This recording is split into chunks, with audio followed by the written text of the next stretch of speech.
SBS டிராவல்ஸின் mega மோசடி. 1 லட்சம் மதிப்புள்ள பொருள் எங்கே? எஸ்பிஎஸ் டிராவல்ஸ்க்கும் பயணிக்கும் என்ன பிரச்சனை? நடுரோட்டில் கதறும் பெண். நடந்தது என்ன? விரிவாக பார்க்கலாம் வாங்க. சிடாசிஸ் தமிழர் 4.0 அணிகளாய் திரள்வோம், அமைப்பாய் உயர்வோம். July 24-25 Hilton, Chennai. Hi yours. எப்போ இந்த பேருந்து பயணம் வந்து எப்பவுமே ஒரு சுகமாக இருக்கும். ஆனால் சில நேரங்களில் வந்து அந்த பேருந்து பயணம் சுமையாக மாறிடும். அப்படிதான் இங்கே ஒருத்தங்க வந்து 1700 டிக்கெட் புக் பண்ணி போனவங்க, எனக்கு இப்போ 1 லட்சம் நஷ்டங்க, எங்கே என்னோட பொருள் காணோம் அப்படின்னு சொல்லி கதறி ஒரு பேட்டி கொடுத்துருக்காங்க. என்ன நடந்திருக்கு அப்படின்னு பார்த்தீங்கன்னா, இவங்க கோவையை சேர்ந்தவங்க. கோவையிலிருந்து தென்காசி போகணும்னு சொல்லி மே 30ஆம் தேதி வந்து புக் பண்ணியிருக்காங்க. புக் பண்ணி அந்த டிக்கெட்டில் என்ன சொல்லியிருக்காங்கன்னா, அதாவது அவங்க அந்த எஸ்பிஎஸ் டிராவல்ஸ் என்ன சொல்லியிருக்காங்கன்னா, இங்கே வந்து எல்லா ஃபெசிலிட்டியுமே இருக்குது, இங்கே ஏசி பஸ்ஸு, இங்கே வந்து பாதுகாப்பான உங்கள் பொருளுக்கு நாங்கள் பாதுகாப்பு அப்படின்னு சொல்லி பல ஒரு நம்பிக்கையான விஷயங்களை தான் அவங்க கொடுத்தாங்க எஸ்பிஎஸ் டிராவல்ஸ். அதனால் மே 30ஆம் தேதி வந்து கோயம்புத்தூர்லேருந்து தென்காசி போகலான்னு நான் டிக்கெட் புக் பண்ணேன். அங்கே போய் பார்த்த பிறகு தான் எனக்கே தெரிஞ்சுது அங்கே ஏசி ஒர்க் ஆகாது அப்படின்னு. அதாவது 1200 கொடுத்து எதுக்காகனா, எந்த ஒரு பிரச்சனையும் இல்லாமல் நல்லபடியாக போயிட்டு வரலாம் தான் நான் புக் பண்ணுது. அங்கே போனேன் ஃபஸ்ட்டு என்னோட அதிர்ச்சி என்னன்னா, ஏசி ஒர்க் ஆகலை. சரி ஃபேன் சுத்தமானு பார்த்தா அதுவும் சுற்றலை. முக்கியமாக வந்து பஸ்ஸோட வந்து லைட் வந்து எதுவுமே எரியவே இல்லை. உள்ளேயும் எரியல, வெளியவும் எரியல. சரிப்பா உள்ளே போனால் கொஞ்சம் காற்றோட்டமாக இருக்கும்னு பார்த்தா அதுவும் கிடையாது. பின்னாடி பேக் வந்து ஓப்பன் பண்ணி வச்சுருக்காங்க. எதுக்குன்னா காற்றோட்டமாக இருக்கட்டும் அப்படின்னு. இப்படி அவங்க சொன்ன எந்த ஒரு ஃபெசிலிட்டியுமே அந்த பஸ்ஸில் கிடையவே கிடையாது. சரி ஃபெசிலிட்டி தான் இல்லை, நம்ம டைமுக்காச்சும் கூண்டு விடுவாங்களான்னு பார்த்தா அதுவும் கிடையாது. பஸ் ஆரம்பித்து பொள்ளாச்சி போகும்போது பஸ் வந்து பிரேக் டவுன் ஆயிடுச்சு. கிட்டத்தட்ட 1 ஹவர் அங்கேயே லேட் ஆயிடுச்சு. சரி 1 ஹவர் லேட் ஆன பிறகு பஸ் ஆச்சு எடுப்பாங்கன்னு பார்த்தா எடுத்தாங்க. எடுத்துகிட்டு போயிட்டு இருக்கும்போதே திரும்ப ஒட்டஞ்சத்தில் வந்து பிரேக் டவுன் ஆயிடுச்சு.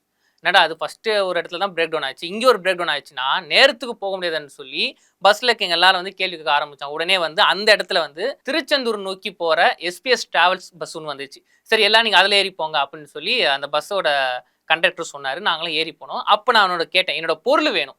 ஏன்னா நான் வந்து ஒரு இடத்துல இன்னொரு இடத்துக்கு போகிறேன், ஏதோ முக்கியமாக வேலை தான் போயிருப்பேன், கண்டிப்பாக பொருள் எடுத்துன்னு போயிருப்பேன். எல்லாரும் பொருள் கேட்பாங்களா போகும்போது. நான் அதே மாதிரி தான் என்னோட உடைமைகளை கேட்டேன். அவங்க என்ன சொன்னால் ஒரே ஒரு ட்ராலி மட்டும் எடுத்து கொடுத்தாங்க. ஆனால் நான் எடுத்து வந்து 2 ட்ராலி. அதில் ஒரு ட்ராலில் வந்து 1 லட்சம் மதிப்பு உள்ள மேக்கப் செட் இருந்துச்சு. நிறைய பெரிய இடங்கள்லாம் போய் நான் மேக்கப் பண்ண என்னோட தொழிலே.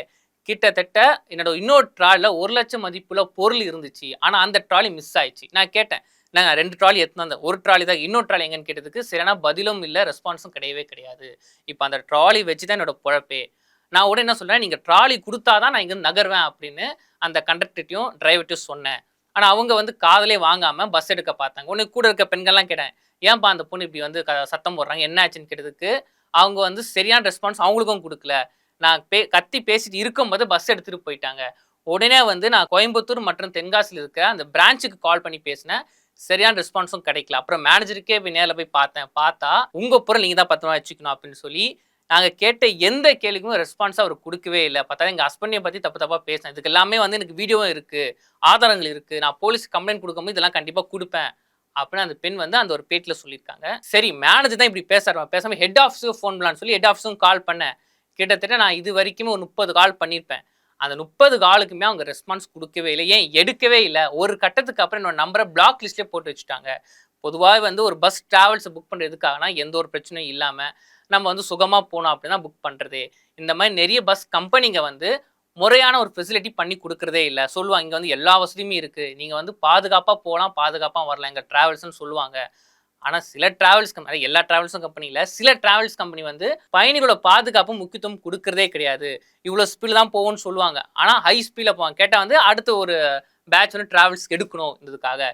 இப்படி சில பஸ் கம்பெனிங்க சொல்கிறதே மீறி பல தப்பான விஷயங்களை பண்ணுறாங்க அப்படின்னு சொல்லி அந்த அம்மா வந்து அதில் சொல்லியிருக்காங்க. சரி போலீஸ் கம்ப்ளைண்ட் கொடுத்தாங்களா கேட்டா, போலீஸ் கம்ப்ளைண்ட் வந்து கொடுக்குறதே வந்து அலைய வேண்டியதாக இருக்குது. ஒரு இடத்துல போய் போலீஸ் கம்ப்ளைண்ட் கொடுத்தா இது வந்து இந்த கேஸ் வந்து இங்கே வந்து பதிவு பண்ண முடியாதுங்க, நீங்கள் அங்கே போங்க. சரி அங்கே போனால் இல்லை, இந்த போலீஸ் கேஸை இங்கே வந்து ரிஜிஸ்டர் பண்ணவே முடியாது, நீங்கள் வேறு இடத்துக்கு போங்கன்னு கிட்டத்தட்ட ஒரு வாரமாக நான் அலைஞ்ச பிறகு இப்போ வந்து கம்ப்ளைண்ட் கொடுத்துருக்கேன் கோவையில். அவங்களே கம்ப்ளைண்ட் எடுத்திருக்காங்க. ஆனால் இதுக்கு தீர்வு கிடைக்குமான்னு கேட்டால் எனக்கு தெரியல. அதாவது அந்த ட்ராலி நம்பி தான் என்னோட பொழப்பே இருக்குது. இப்போ அந்த பொழப்புல வந்து மண்ணள்ளி போட்டாங்க இந்த எஸ்பிஎஸ் டிராவல்ஸு. இதுக்கு ஒரு தீர்வு கண்டிப்பாக கிடைச்சே ஆகணும் அப்படின்னு அந்த பேட்டில் கதறி சொல்லியிருக்காங்க அந்த பெண்மணி. இப்போ இந்த ஒரு இஷ்யூ வெளியே வந்த பிறகு சில பேர் கமெண்ட் என்ன சொல்கிறேன்னா, அந்த பேட்டியை பார்த்த பிறகு நிறையன்னு சொல்ல முடியாது, ஒரு சில பஸ் கம்பெனிங்க தப்பு பண்ணிட்டு தான் இருக்காங்க, இதுக்கு ஒரு முடிவு கொடுக்கணும், அதுக்கு அரசு தான் வந்து முன் வந்து பார்க்கணும். நிறைய பிரைவேட் டிராவல்ஸ் கம்பெனிங்க இந்த ஒரு மிஸ்டேக்கை பண்ணுறாங்க, இதுக்கு போக்குவரத்து துறையும் அரசும் முன் வந்து ஒரு தீர்வை கொடுக்கணும் அப்படின்னு அந்த கமெண்ட் பாக்ஸில் சொல்லியிருக்காங்க. இப்போ அந்த கேஸ் போலீஸ் வந்து எடுத்திருக்காங்க. எடுத்த பிறகு தான் இந்த அம்மா சொல்றது உண்மையா இல்லை எஸ்பிஎஸ் டிராவல்ஸ் மேலே தப்பு இருக்கா அப்படின்னு தெரிய வருமே. என்ன இருந்தாலும் நம்ம பொறுத்திருந்தான் ஹாய் விவஸ்.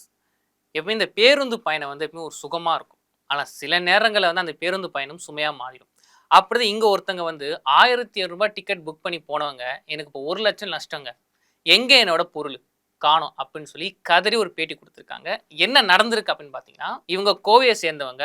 கோவையிலிருந்து தென்காசி போணும்னு சொல்லி மே 30ஆம் தேதி வந்து புக் பண்ணியிருக்காங்க. புக் பண்ணி அந்த டிக்கெட்ல என்ன சொல்லியிருக்காங்கன்னா, அதாவது அவங்க அந்த எஸ்பிஎஸ் டிராவல்ஸ் என்ன சொல்லியிருக்காங்கன்னா, இங்க வந்து எல்லா ஃபெசிலிட்டியுமே இருக்கு. இங்க ஏசி பஸ்ஸு, இங்க வந்து பாதுகாப்பான உங்க பொருளுக்கு நாங்க பாதுகாப்பு அப்படின்னு சொல்லி பல ஒரு நம்பிக்கையான விஷயங்கள தான் அவங்க குடுத்தாங்க எஸ்பிஎஸ் டிராவல்ஸ். அதனால மே 30ஆம் தேதி வந்து கோயம்புத்தூர்லேருந்து தென்காசி போலான்னு சொல்லி நான் டிக்கெட் புக் பண்ணேன். அங்க போய் பார்த்த பிறகு தான் எனக்கே தெரிஞ்சது, அங்க ஏசி ஒர்க் ஆகாது அப்படின்னு. அதாவது 1200 குடுத்து எதுக்காகன்னா, எந்த ஒரு பிரச்சனையும் இல்லாம நல்லபடியா போயிட்டு வரலாம் அப்படின்னு நான் புக் பண்ணது. அங்க போனேன் ஃபர்ஸ்ட் என்னோட அதிர்ச்சி என்னன்னா, ஏசி ஒர்க் ஆகல. சரி ஃபேன் சுத்துமான்னு பார்த்தா அதுவும் சுத்தல. முக்கியமா வந்து பஸ்ஸோட வந்து லைட் வந்து எதுவுமே எரியவே இல்ல. உள்ளயும் எரியல, வெளியவும் எரியல. சரிப்பா உள்ள போனா கொஞ்சம் காற்றோட்டமா இருக்கும்னு பார்த்தா அதுவும் கிடையாது. பின்னாடி பேக் டோர் வந்து ஓப்பன் பண்ணி வச்சிருக்காங்க. எதுக்குன்னா காற்றோட்டமா இருக்கட்டும் அப்படின்னு. இப்படி அவங்க சொன்ன எந்த ஒரு ஃபெசிலிட்டியுமே அந்த பஸ்ல கிடையவே கிடையாது. சரி ஃபெசிலிட்டி தான் இல்ல.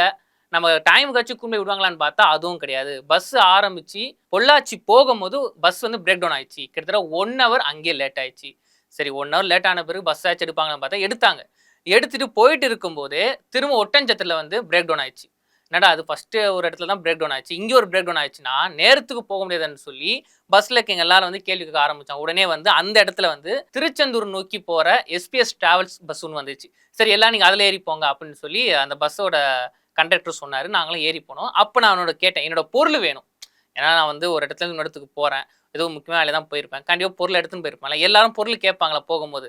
நான் அதே மாரி தான் என்னோட உடைமைகள கேட்டேன். அவங்க என்ன சொன்னாங்க, ஒரே ஒரு ட்ராலி மட்டும் எடுத்து குடுத்தாங்க. ஆனா நான் எடுத்தது வந்து 2 ட்ராலி. அதுல ஒரு ட்ரால வந்து 1,00,000 மதிப்பு உள்ள மேக்கப் செட் இருந்துச்சு. நெறைய பெரிய இடங்கள்லாம் போய் நான் மேக்கப் பண்ணது என்னோட தொழிலே. கிட்டத்தட்ட என்னோட இன்னொரு ட்ராலில 1,00,000 மதிப்புள்ள பொருள் இருந்துச்சு. ஆனா அந்த ட்ராலி மிஸ் ஆயிடுச்சு. நான் கேட்டேன். "என்னங்க 2 ட்ராலி எடுத்துன்னு வந்தேன். ஒரு ட்ராலி தான் இன்னொரு ட்ராலி எங்கன்னு?" கேட்டதுக்கு சரியான பதிலும் இல்ல, ரெஸ்பான்ஸும் கிடையவே கிடையாது. இப்ப அந்த ட்ராலி வச்சு தான் என்னோட பொழப்பே.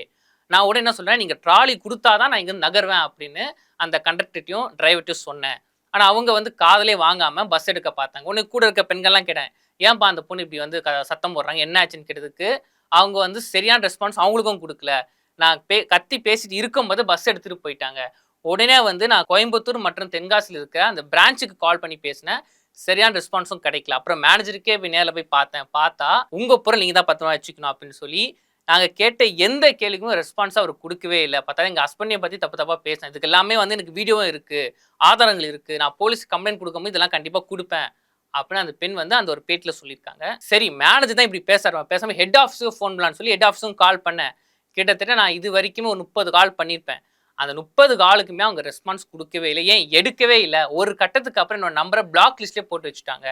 பொதுவாவே வந்து ஒரு பஸ் டிராவல்ஸ் புக் பண்றது எதுக்காகன்னா, எந்த ஒரு பிரச்சனையும் இல்லாம, நம்ம வந்து சுகமா போணும் அப்படின்னா புக் பண்றதே. இந்த மாரி நெறைய பஸ் கம்பெனிங்க வந்து முறையான ஒரு ஃபெசிலிட்டி பண்ணி குடுக்குறதே இல்ல. சொல்லுவாங்க, "இங்க வந்து எல்லா வசதியுமே இருக்கு. நீங்க வந்து பாதுகாப்பா போலாம், பாதுகாப்பா வரலாம் எங்க டிராவல்ஸ்ன்னு" சொல்லுவாங்க. ஆனா சில டிராவல்ஸ் கம்பெனி எல்லா டிராவல்ஸும் கம்பெனி இல்ல. சில டிராவல்ஸ் கம்பெனி வந்து பயணிகளோட பாதுகாப்பு முக்கியத்துவம் குடுக்குறதே கிடையாது.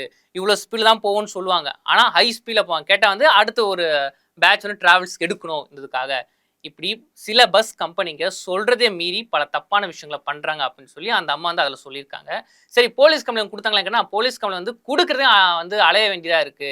ஒரு இடத்துல போய் போலீஸ் கம்ப்ளைண்ட் குடுத்தா, இது வந்து இந்த கேஸ் வந்து இங்க வந்து பதிவு பண்ண முடியாதுங்க. நீங்க அங்க போங்க. சரி அங்க போனா, இல்ல இந்த போலீஸ் கேஸ் இங்க வந்து ரிஜிஸ்டர் பண்ணவே முடியாது. நீங்க வேற இடத்துக்கு போங்கன்னு கிட்டத்தட்ட ஒரு வாரமா நான் அலைஞ்சேன். அலைஞ்ச பிறகு இப்போ தான் கம்ப்ளைண்ட் குடுத்துருக்கேன் கோவையில. அவங்களே கம்ப்ளைண்ட் எடுத்திருக்காங்க. ஆனா இதுக்கு தீர்வு கிடைக்குமான்னு கேட்டா எனக்கு தெரியல. அதாவது அந்த ட்ராலி நம்பி தான் என்னோட பொழப்பே இருக்கு. இப்ப அந்த பொழப்புல வந்து மண்ணள்ளி போட்டாங்க இந்த எஸ்பிஎஸ் டிராவல்ஸ். இதுக்கு ஒரு தீர்வு கண்டிப்பா கிடைச்சே ஆகணும் அப்படின்னு அந்த பேட்டில கதறி சொல்லியிருக்காங்க அந்த பெண்மணி. இப்ப இந்த ஒரு இஷ்யூ வெளிய வந்த பிறகு சில பேர் கமெண்ட் என்ன சொல்றாங்கன்னா, அந்த பேட்டிய பார்த்த பிறகு அது நெறையன்னு சொல்ல முடியாது. ஒரு சில பஸ் கம்பெனிங்க தப்பு பண்ணிட்டு தான் இருக்காங்க.